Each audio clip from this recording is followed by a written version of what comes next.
Hello and welcome to the Majlis podcast, Radio Free Europe, Radio Liberty's current affairs talk show focusing on Central Asia. I'm Bruce Pannier, host of the Majlis and author of the weekly Central Asia in Focus newsletter.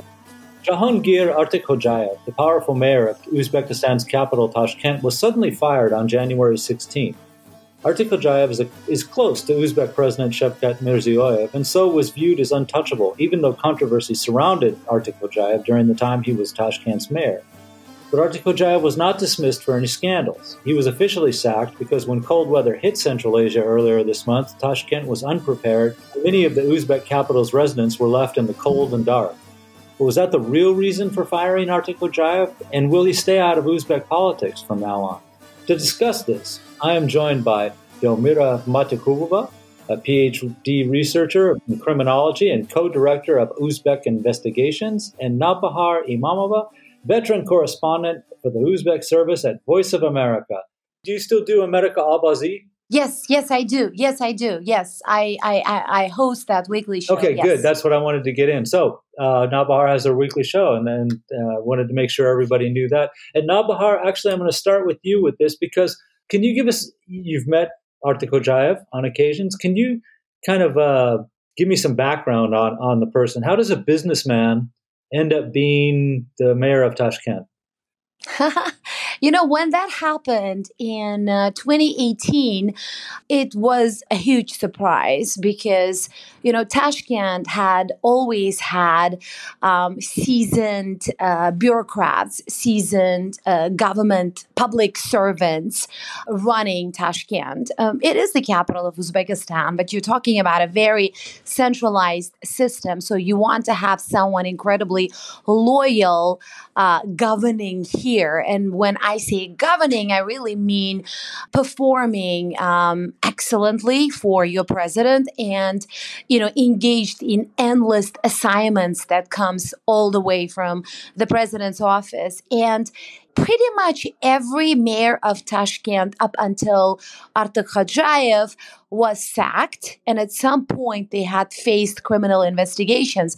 So in many ways, many in Tashkent do not really want to be the mayors of Tashkent, And Artikhojaev came as a young, aggressive, street-smart, internationally connected, especially to Turkey, very confident, promising, very new to politics, sort of a atypical mayor of Tashkent, of the Uzbek capital, and at that point, President Mirziyoev, who was just introducing or promoting his reform agenda, where he was promising openness, transparency, and justice, both economic and social, introduced Artikhojaev as the man of the new era in the economic life of Uzbekistan. He was a successful businessman who was going to turn Tashkent into a global capital. That was the promise Artikhojaev came with. And then followed endless scandals about conflicts of interest, alleged business crimes, investigative reports exposing his connections to the businesses he was bringing into Tashkent as international investors, but turning out to actually be Uzbek businessmen opening, outfits abroad and then bringing them or branding them in as foreign firms and companies coming into Uzbekistan. So there was a huge mess that Artikhojaev had always to deal with, but somehow he stayed safe.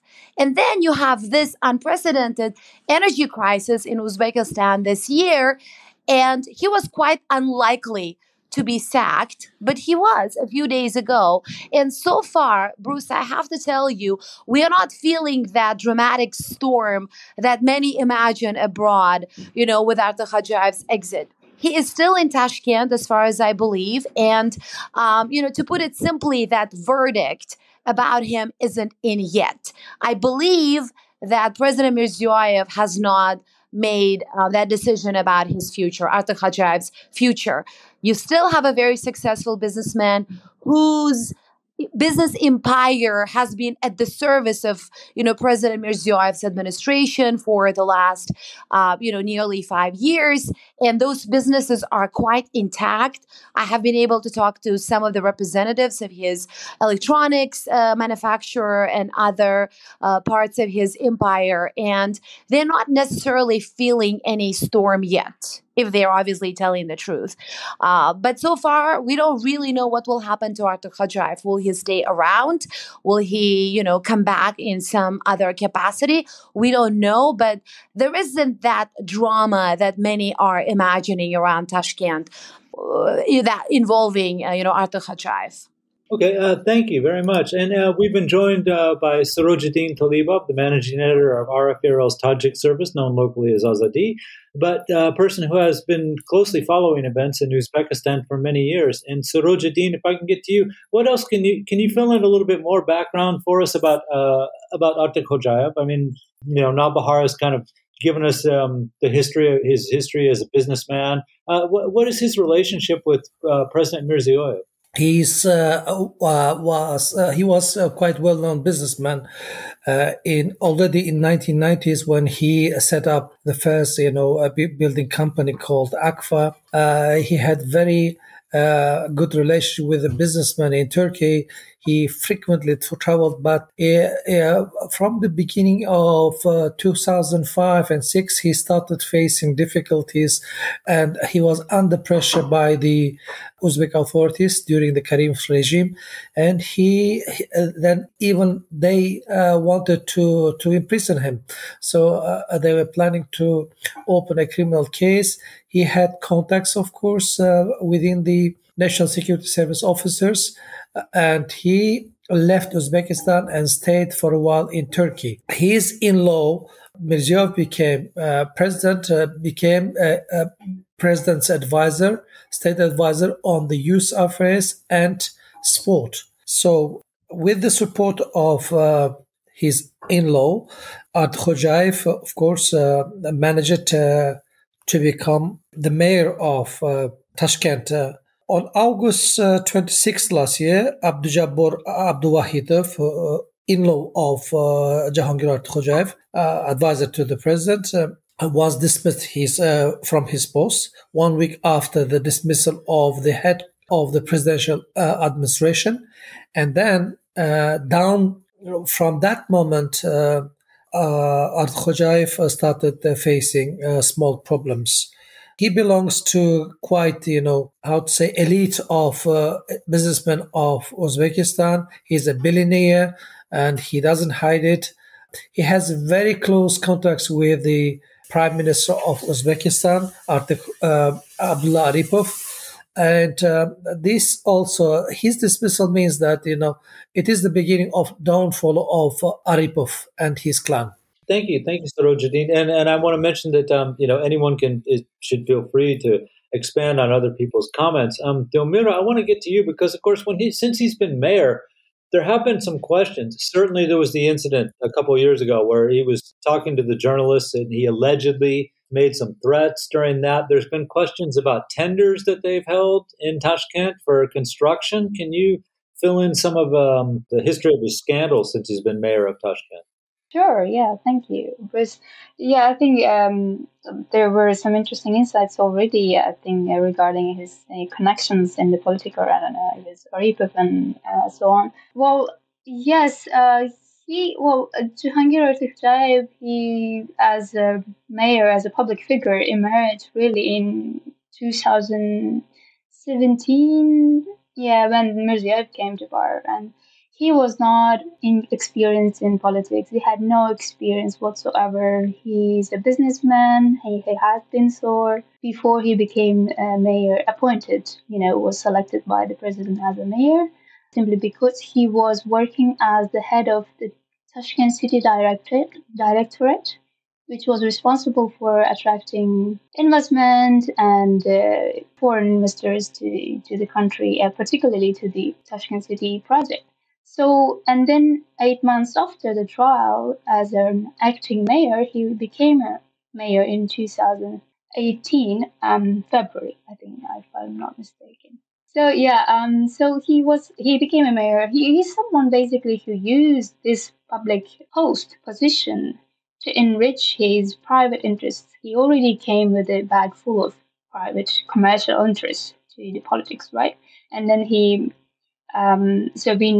known particularly for the Tashkent city mega urban redevelopment project because there was a lot of scandal around it, and there was a report by my colleague Christina Laslet on how the lots in the Tashkent city, at least 4 lots, which belong to the entities that are connected to GA. Jahongir Ortikhojaev, we call him just shortly GA. So he basically has huge commercial interests, of course, and he's not a politician. He's a businessman. And I wanted to talk about his kind of the breach of protocol as a politician, as a deputy, because there's People's Deputies Council.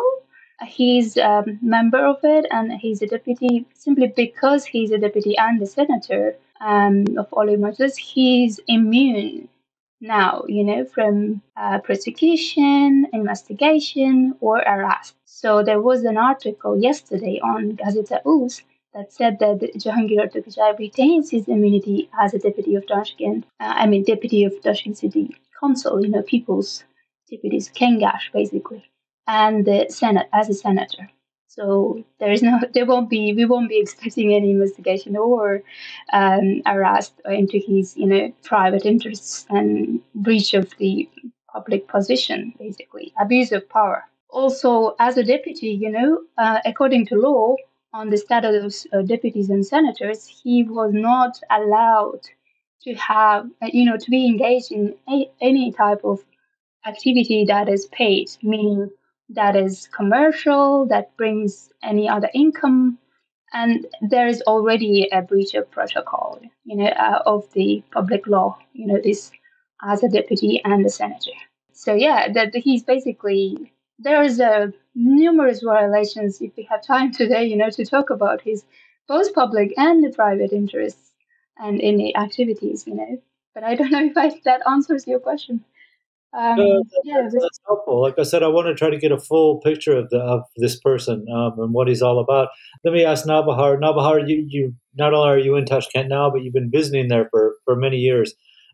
Has there been a noticeable change since he's been the mayor, for good or bad?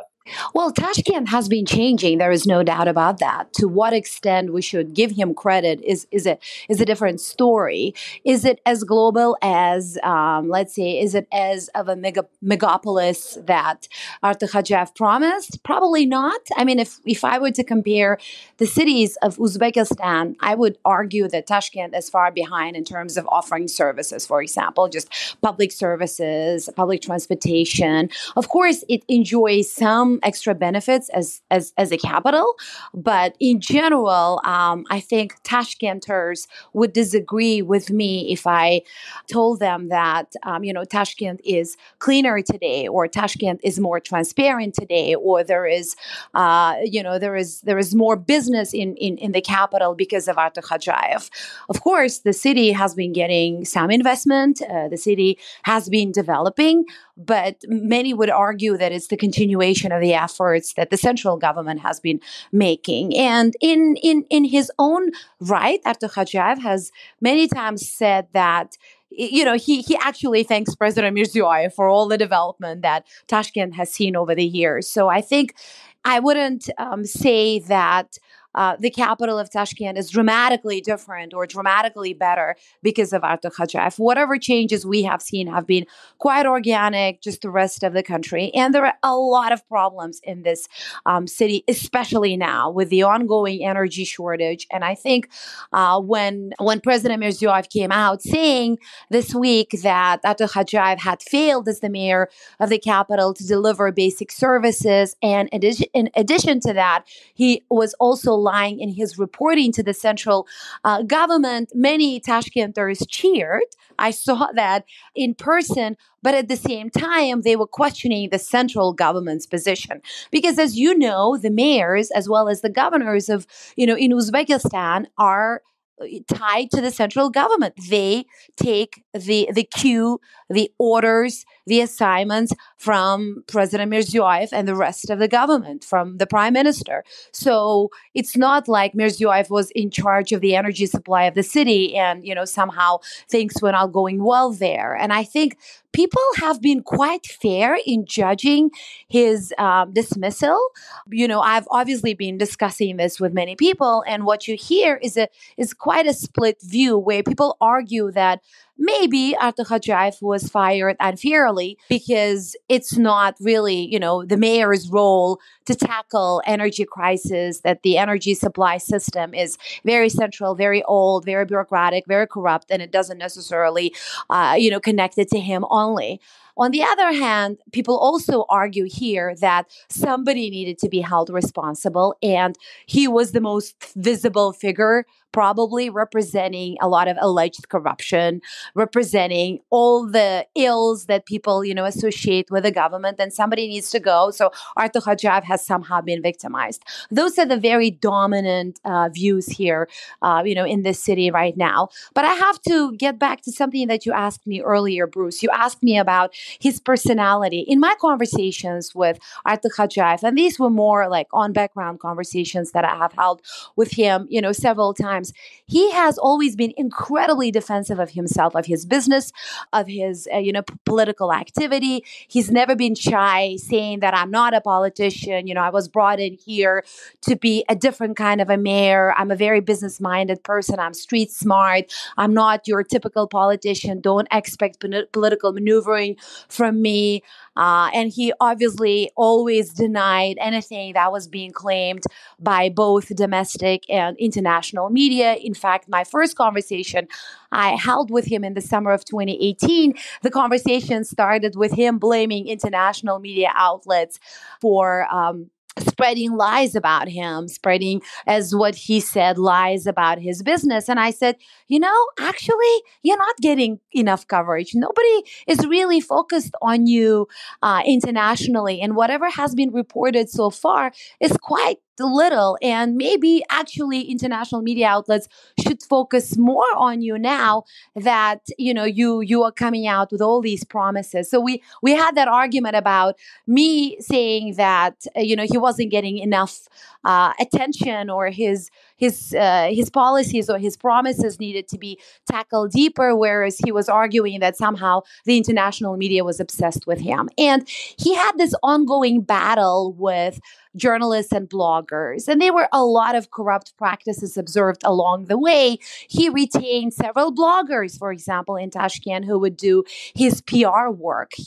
Many people from the media community in Tashkent worked for him over the years, who now, are coming out with very deep and wide criticism about him. So it's a very messy environment, if you ask me, in terms of his relationship with the public, here. But I'm eager to hear from him. He hasn't said anything since he left the office, but I'm sure at some point we'll hear from him. His press has always been quite, I would argue, unprofessional. It's always been quite unethical, in its approach in dealing with professional journalists as well as bloggers. And it's a very corrupt media environment you have in Uzbekistan. And Artikhojaev has been at the center of it.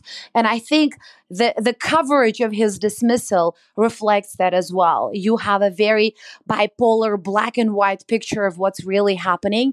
And one side basically arguing that he needs to be punished harsher, president needs to take some serious action here, whereas you have the other side, which basically says he's innocent.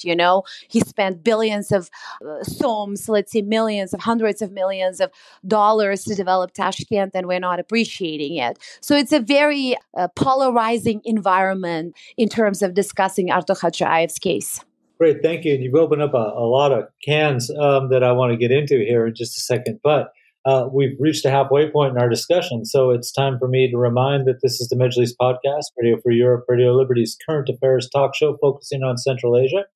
I'm Bruce Pannier, host of the Majlis and author of the weekly Central Asia in Focus newsletter. And we're talking today about the recent dismissal of Tashkent Mayor Jahongir Ortikhojaev And here to discuss this with me are Navbahor Imamova, a veteran correspondent for the Uzbek Service at Voice of America and host of a weekly program, America Ozodi. And I have Sirojiddin Tolibov, managing editor of RFERL's Tajik service, known locally as Ozodi, but a person who's been closely following events in Uzbekistan for years, and Dilmira Matyakubowa, Ph.D. researcher in criminology and co-director of UzInvestigations. And Dilmira, I'm going to start with you.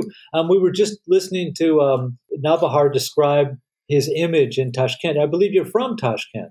What do the people there think about this person, considering all the scandals we've heard? Once again, how he treats journalists, some journalists. And you mentioned earlier that he seemed to be using his post to enrich himself. What's the feeling of the people that you speak to in Tashkent? Yes, yeah. I mean, I live in Tashkent. I'm based now in the UK, but I had, many conversations and experiences with people who had real resentment against them. Simply because, I was researching, these urban redevelopment and how they are connected to social injustice and human rights abuses, property rights abuses, right? And then, so there are many cases of violations, both property violations as well as, just simply human rights violations, both national and international laws. Involving the mayor of Tashkent. So I just want to talk about one recent case that would probably demonstrate how he treats business community in general, basically people in Tashkent. So in 2020, October, I interviewed Sergei Alexandrov, the director of the wheelchair factory, Ultramark, which is now demolished and completely destroyed. It was a factory that that produced mobility wheelchairs. And that was demolished because of the decision the mayor has taken. And there are some, breaches again. So because in addition to metro line that was supposed to be built on the place of the factory, there was also a highway, the road along the metro line that had to be built, that required the demolition of the production buildings of the factory. And that was completely a decision of entirely the mayor. I mean, it was not court decision, and there was no, court hasn't seen that. Even so, it was just an attachment to the decision and original decision that required the dismantling of the factory's administrative buildings, right? So he's solely responsible for that, and this factory is now completely destroyed. And that is just one case. There was a raid attack on August 2021 on the factory. Basically brutally they came and then tried to basically attack the property. And then it's completely destroyed and demolished 2021, August, I think. Yeah, end of August somewhere. And so that's just one case, and that is a foreign enterprise. We're talking about here in foreign investment bringing foreign businesses, but you can't do that if you're destroying already the existing ones.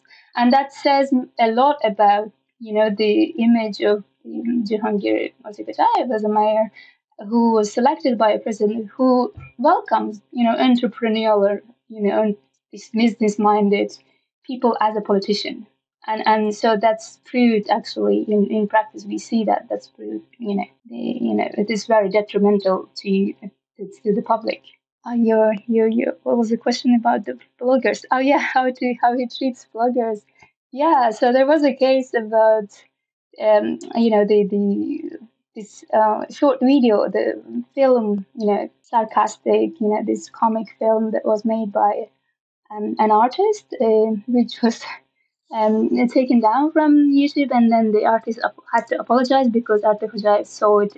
He didn't like it. He saw it offensive. It was just a fun video, showing that Akfa Artel takes a lot of money from people, but sells really poor quality, household goods, and it's just he's making money. It was just a funny video. It was just.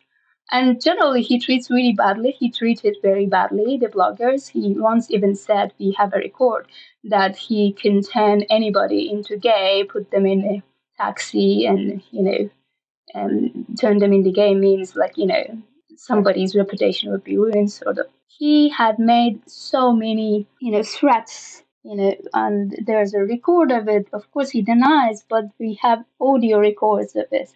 Even with the case of the factory, the Ultramar, we have audio records where he had promised that he would not, demolish the buildings, and then he would ensure the compensation, which was inadequate. And but then he did completely the opposite. He, made a decision that was, to demolish the whole factory, and then the compensation did not cover all the losses, financial losses that the factory had during the shutdown period. I mean, this is a serious violation of the anti-corruption laws in Uzbekistan, even just nationally speaking.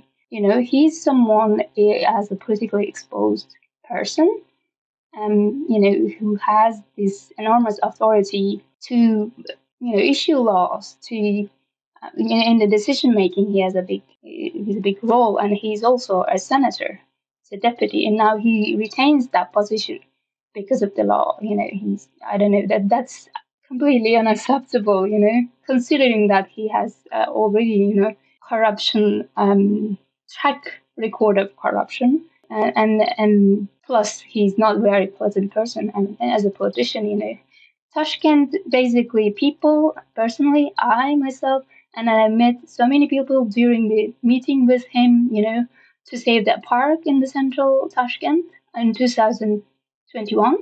Yeah, we had a meeting in summer. No, it wasn't summer, actually. It was February 2021, where many people came, thousands, maybe like at least 1,000 people. They were, people coming to save the park where he wanted to build a monument of 30 years anniversary of the independence. So he wanted to do it his way, he just wanted to do that. And people were opposing, and we had, there was a petition by activists, local activists, who had gathered both online and offline so many signatures to oppose the decision. And yeah, in the end, the civil society won. There was just a little victory, at least one park was saved during his term. But many parks were lost, Anyway, so that's the general impression. If you ask me, people resent him. People don't like him. Many people I know just basically hate him because they know the degree of the corruption, degree of the abuse he has in his public position as a businessman. And that's thank you. You set me up for my next question perfectly. Sirojiddin, he was Artikhojaev, of course, was fired officially because of he was unable to deal with the energy crisis. Now it's logical that the government decided they would fire the deputy energy minister, the head of Uzbek Nefti Gas, the head of Uztrans Gas. This all makes sense. But Artikhojaev, as Navbahor already suggested, that firing him doesn't seem to make as much sense. I wouldn't say so, because Artikhojaev was the mayor of the biggest city in Uzbekistan. Tashkent was built during 1960s after the earthquake. The whole Soviet Union built this city, and the infrastructure of the city was perfect. If you compare with even modern European or Western cities, it had a metro, water supply system, energy system. What he did not set up a separate structure of electricity supplying system, water system, or gas system. He just added up. He started building skyscrapers, the big buildings, roads, in addition to those established, network. As a result, the city could not, cope with that. And of course, the energy crisis is coming. Started not during the Mirziyoyev's period. It began during Karim's time. The involvement of Russia's oligarchs, Ph.D, to get the whole gas system in Uzbekistan, pipelines affected on the a life of ordinary people. But what Artikhojaev did, when he became the mayor, he immediately started, he as a businessman, he started making money quickly.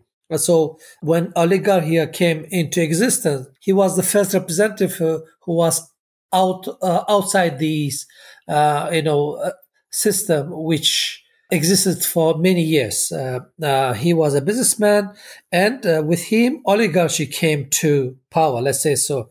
At the beginning of last year, the World Bank expressed concern about the strengthening of the oligarchy in Uzbekistan.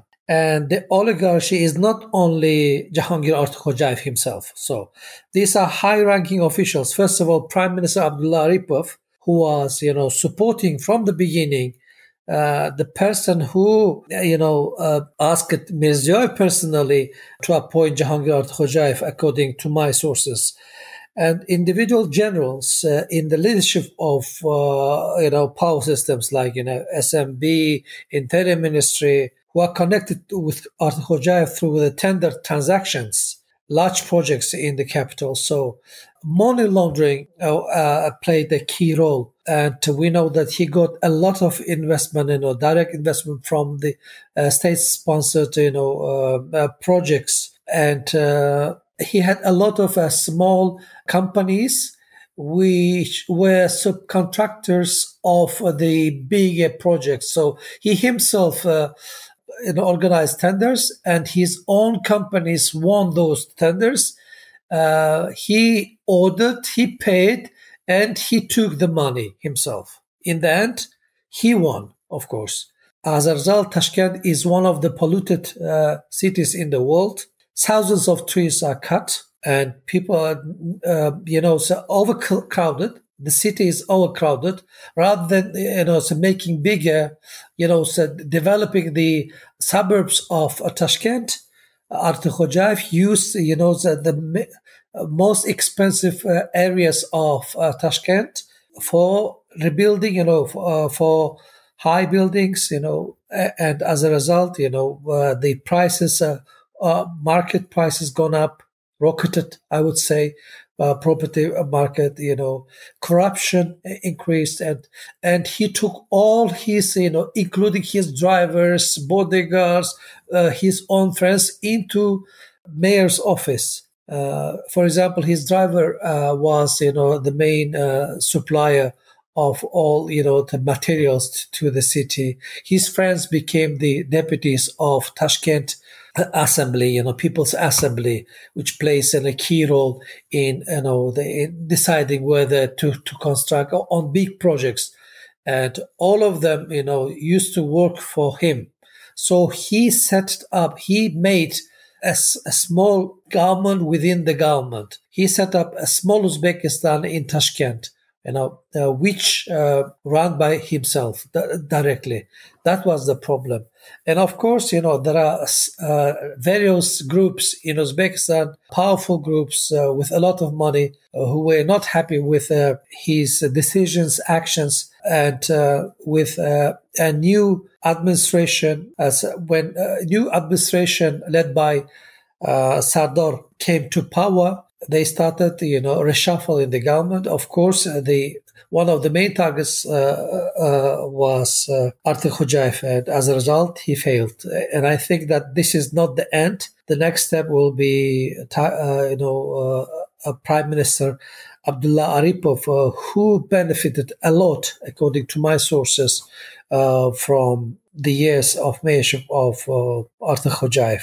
It is not, the white and black, as Navbahor said, but, if you look deeper, you can see how corrupted, how the system became corrupted because of Jahongir Ortikhojaev's actions. Great, thank you. And can you, also for the record, can you tell me what you hear about Artikhojaev's current whereabouts and his condition at the moment? Yes. There were rumors, of course, that he tried to leave the country with his family. But yes, you see, he was dismissed on 16th, and the same night he decides to leave the country. And he passed the checkpoints, everything. Before boarding, he was stopped by security officers, and they asked him politely to return. So even though he is a senator, he has immunity. He returned with his wife, and immediately after that, there were reports on Kunuz, a local, websites that he was declined, to enter to board the plane. The first press office which denied these reports was the Abdullah Aripov, his protege's press office, which is not that popular among the ordinary people, and that shows that they were not happy with government's decisions. And as far as I know, he is at home, in his own home in Tashkent. No one contacted him. No criminal case was opened against him. Even the prosecutor's office announced about that. But again, according to my sources in Tashkent, his home is under surveillance. And this is not the end for Artikhojaev. The problem still exists over him, and I think that there will be routine investigation of his works. He has done over the past 4 years, and I think he must be happy that he's still not in prison. No, thank you very much. Artikhojaev has been one of the most interesting characters in Uzbekistan for me for the last few years. I'm going to ask one question and give you all a chance to answer this. We've seen with President Mirziyoev that there are people that manage to stay. They get fired from one position, but then they end up going to another position. Jahongir Mirziyoev is one example. Shukrat Ganiyev is another example. These are people who were governors of oblast provinces in Uzbekistan. They were fired, but then they resurfaced in some other position. So I'll start with you, Dilmira. Do you see Artikhojaev? Is this the end of Artikhojaev as a politician? You already had mentioned that he does still hold a post in the Tashkent city administration and in the parliament. Exactly. No, I mean, you're right, Bruce. This is not the end to his career. He holds still a deputy position at the city council deputies Kengash, and as well as a senator until at least 2025. But no, this is not an. I think this is just some sort of. But it wasn't expected in the sense that everybody thought that he was a close ally, business partner even of Mirziyoyev, and it was just kind of an unexpected decision that he was dismissed. But now we know that he's not actually gone, so he's still in power in the sense that those informal dealings behind the scenes that we know of, normally that are characteristic of these sort of clan politics in Central Asia. He will be still there. He has immunity, and he won't be prosecuted unless Prosecutor General, city prosecutor in Tashkent, brings a case against him to the chamber, the legislative chamber he's a member of, saying that this person has to be prosecuted, put on trial, and the charge be brought against him potentially. But I again doubt that the prosecutor would do that. So that's not going to happen. We know that there's no judicial independence in Uzbekistan. So that's not going to happen. Again, this is some sort of some there dealings behind the scenes with Mirziyoyev. Maybe he just felt unfavored. He became this unfavored leader for Mirziyoyev.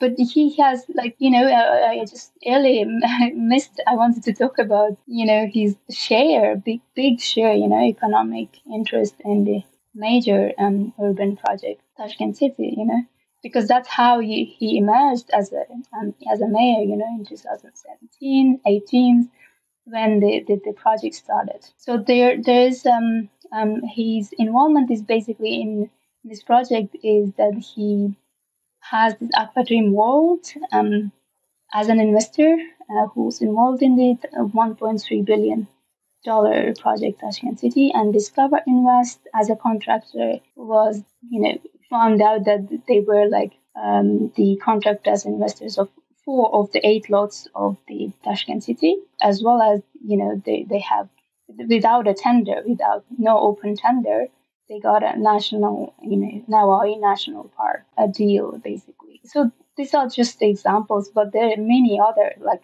their Akba Medline, their Akba University, which was given vast amount of land, by Mirziyoyev, by the government, basically. So he has a huge interest, and there is a big risk, to have him as a politician now in the government, because he is a businessman who seizes every opportunity to make profit out of every inch of land or every inch of other business to destroy, just to make his business, richer, and to get these contracts, state aid, right? Contracts without tenders, without open tenders.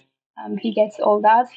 I'm just curious whether or not that would continue to be like that, or it's changed. Because, he's not a mayor anymore, but he's still in politics. And I'm just curious about that. I don't know whether or not he will be receiving state aid further, to pursue his commercial interest or not. If yes, then yeah, there's a big chance that, there will be more lootings, more plunder of the, properties. And we know that, properties, we've started actually with civil society activists in Uzbekistan, a big project focused on land grabs, called Land Home Justice, because of all these, big projects that involved forced evictions, illegal evictions, and land grabs.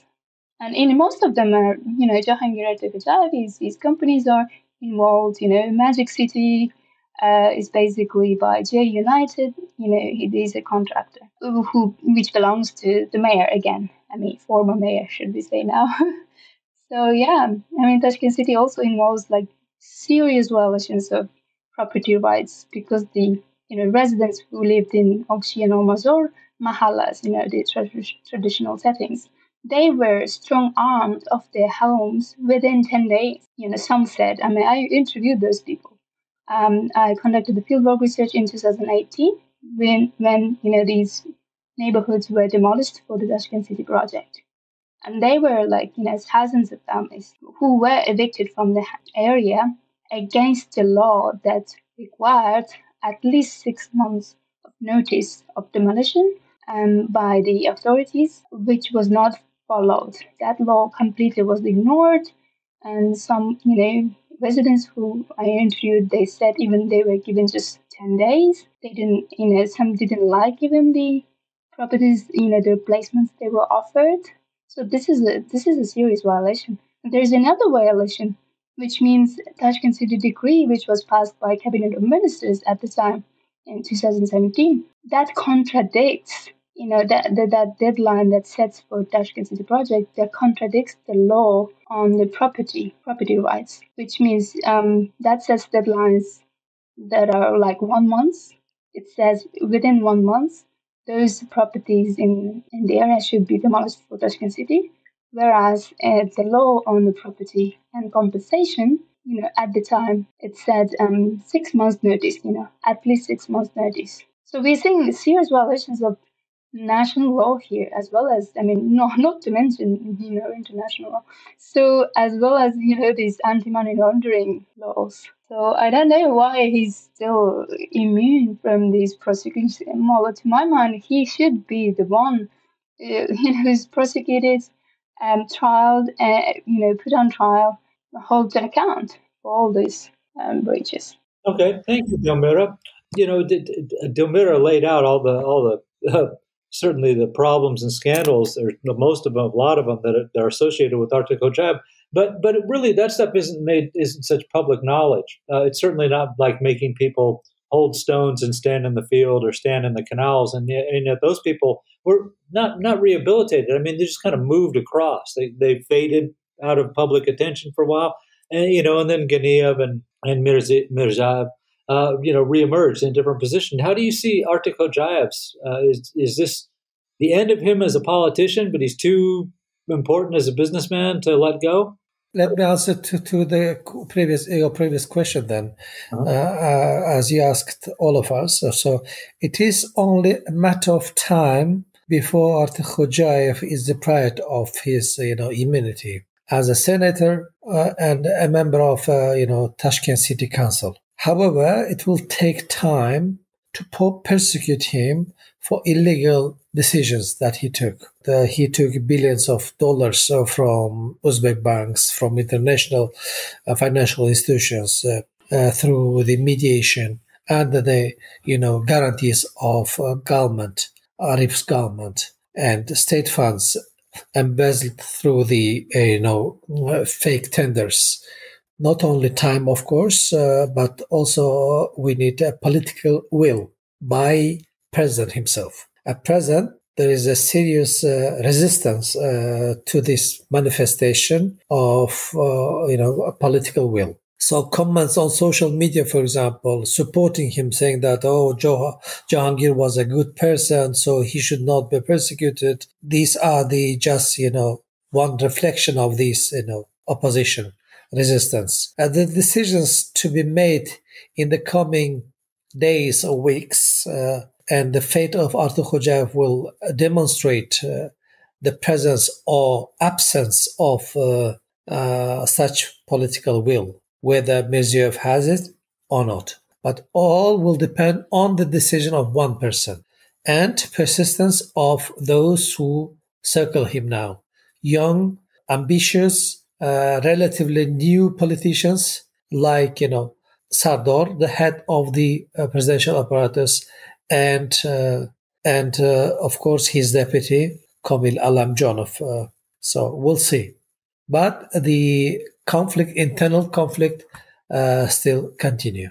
Okay, great. Thank you. Thank you, Sirojiddin. I think one thing certain is that we are going to hear about Jahongir Ortikhojaev again in the very near future. But I want to thank my guests for being on the program today. So thank you, Sirojiddin, and thank you, Dilmira, and thank you, Navbahor. And a big thank you to Nathan Shoemaker, our Majlis podcast producer in Washington, D.C., and a reminder, you can subscribe to the Majlis podcast or the Central Asia in Focus newsletter by visiting Radio Free Europe, Radio Liberty's website at rferl.org. Thank you very much, and we'll be back next week. Bye-bye.